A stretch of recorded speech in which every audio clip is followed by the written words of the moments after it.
As the sun began to set, casting a warm glow through the living room window, she found herself sitting on the floor, surrounded by a collage of memories, old photographs, cherished toys, and keepsakes from her childhood.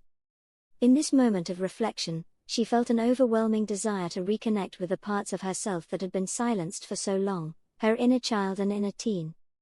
These aspects of herself held the laughter, creativity, and dreams that had once defined her but had since been overshadowed by adult responsibilities and life's challenges. With each photograph she picked up, a memory flooded back, like the time she spent hours drawing rainbows with sidewalk chalk, feeling an indescribable sense of freedom and joy. She realized that somewhere along the way, she had lost that spark, buried under the weight of expectations and the pressures of adulthood. Inspired, she began to research the importance of reconnecting with her inner child and teen, discovering how this journey could lead to profound emotional healing. Embracing her inner child meant allowing herself to feel the full spectrum of emotions, acknowledging past hurts, and understanding that the fears and insecurities of her younger self still influenced her present.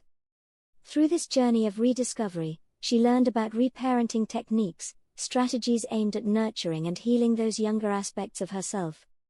She started by practicing self-compassion, speaking to herself with kindness as she would to a dear friend or a child, countering the negative self-talk that had become a familiar narrative in her life. Each night, she set aside time to journal, writing letters to her inner child and teen, offering them the love, support, and understanding they had longed for.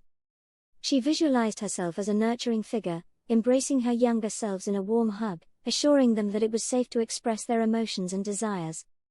This practice was transformative. As she engaged in this compassionate dialogue, she began to feel the burdens of guilt, shame, and self-doubt lift away.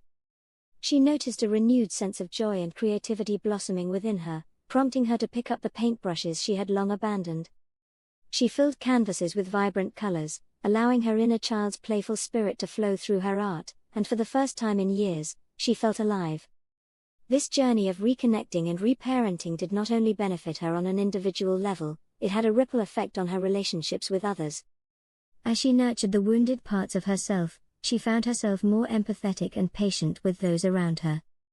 Conversations with friends deepened, and moments shared with loved ones became richer and more meaningful. The walls she had built to protect herself began to crumble, allowing her to connect with others on a level she hadn't thought possible. She discovered that embracing her inner child also meant reclaiming her sense of play and spontaneity. She began to seek out adventures, whether it was dancing in the living room to her favorite childhood songs, exploring nature, or simply allowing herself to laugh and be silly without the weight of judgment.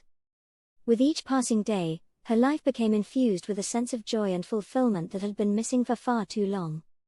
The benefits of this reconnection extended beyond her own happiness. She realized that by nurturing her inner child and teen, she was not only healing her past but also creating a brighter, more authentic future. In reclaiming her voice and joy, she inspired others to do the same, reminding them of the importance of play, creativity, and vulnerability. Through her journey, she learned that reconnecting with the inner child and inner teen is not just a personal endeavor but a path to healing that enriches our lives and relationships, allowing us to live authentically, wholeheartedly, and with love.